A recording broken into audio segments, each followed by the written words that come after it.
Now, I'm going to read this article and give you my 2 cents about it. I believe this article was in the 1850s because they mentioned Buchanan. Now, in the North, there was just the free system, and in the South, there was slavery and the free system. Because under slavery, it civilizes you before you get into the free system. That's why there's a whole bunch of ignorance in the North. You know, this racism, this misogyny, this homophobia, that was in the North. Caucasians and Negroes were getting along a lot better in the South than they were in the North because there were Caucasians under slavery, working along Negroes. They work together. Nobody likes problems within their business, right? So they work together, and if you want to get out of slavery, you have to be a civilized individual, right? You get out, and you're civilized, and now Caucasians and Negroes could work better with each other. That's what Northerners did not like because they had a bad attitude towards black people. Now, the extension of slavery is the question not only over free soil, but over free men. Do you doubt it? Read the words of the highest authorities in the South. The Richmond Enquirer, the oldest Democratic paper in the Old Dominion and most able supporter of Buchanan for the presidency, and of the Cincinnati platform, speaks thus on this question. We take it. We take its own forcible words. Until recently, the defense of slavery has labored under great difficulties because its apologists, for they were mere apologists, took halfway ground. They confined the defense of slavery to mere Negro slavery, thereby giving up the slavery principle, admitting other forms of slavery to be wrong. Now, there's a line through that slavery is right, natural, and necessary, and does not depend upon difference of complexion. The laws of the slave states justify the holding of white men in bondage. So basically what they're saying, it's right and natural, is because it civilizes you before you get into the free system. That's what I'm talking about. So Caucasians and Negroes were getting along a lot better in the South than they were in the North. Like, notice that after the Civil War, there was a whole bunch of black people that got into positions of power. You think only black people voted them into power? No, there was Caucasians that voted them into power because they did have a problem with black people. But the Northerners saw this and they didn't like it. That's why eventually they got control of the South, and then they had Jim Crow. They separated Caucasians and Negroes. But if it was like that before, then they wouldn't have to create a law. It would be commonplace, but it wasn't commonplace in the South because Caucasians and Negroes were getting along with one another. That's why they had to create a law in the South in order to separate them once they got control. Now, another leading press of the Democratic Party and a worthy organ of Mr. Buchanan, published in South Carolina, sustains the views we have quoted from the Enquirer. It uses this plain, straightforward language on the subject. Slavery is the natural and normal condition of the laboring man. Whether white or black, the great evil of Northern free society is that it is burdened with a servile class of mechanics and laborers unfit for self-government, and yet clothed with the attributes and powers of citizens. So this is exactly what I'm saying. Like, you'll have some decent Caucasians in the North, but you'll also have some bigot racist people that don't deserve to be in the free system because of their behavior.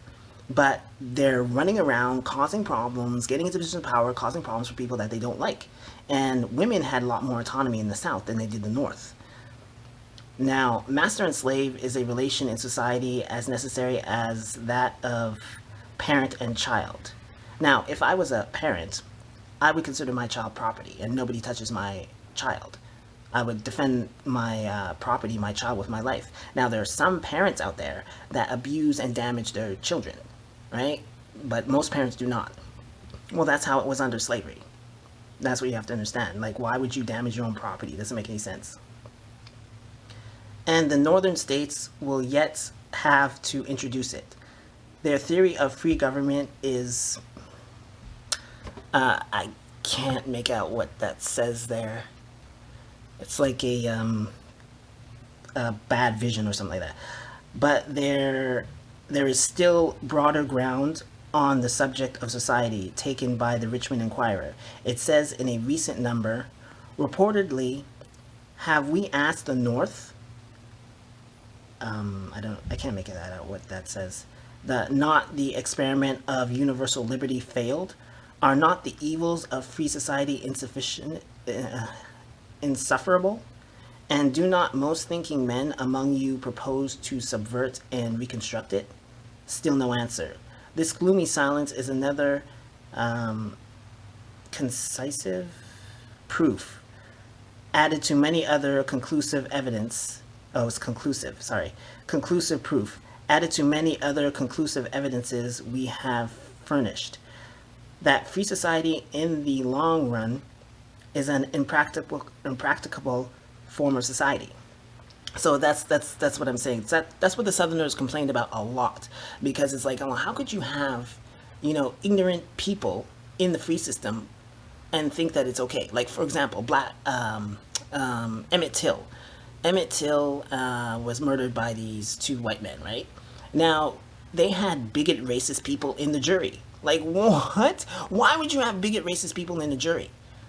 You shouldn't have bigot racist people in the jury, and they found them innocent. And then we found out later that, yeah, we killed the guy.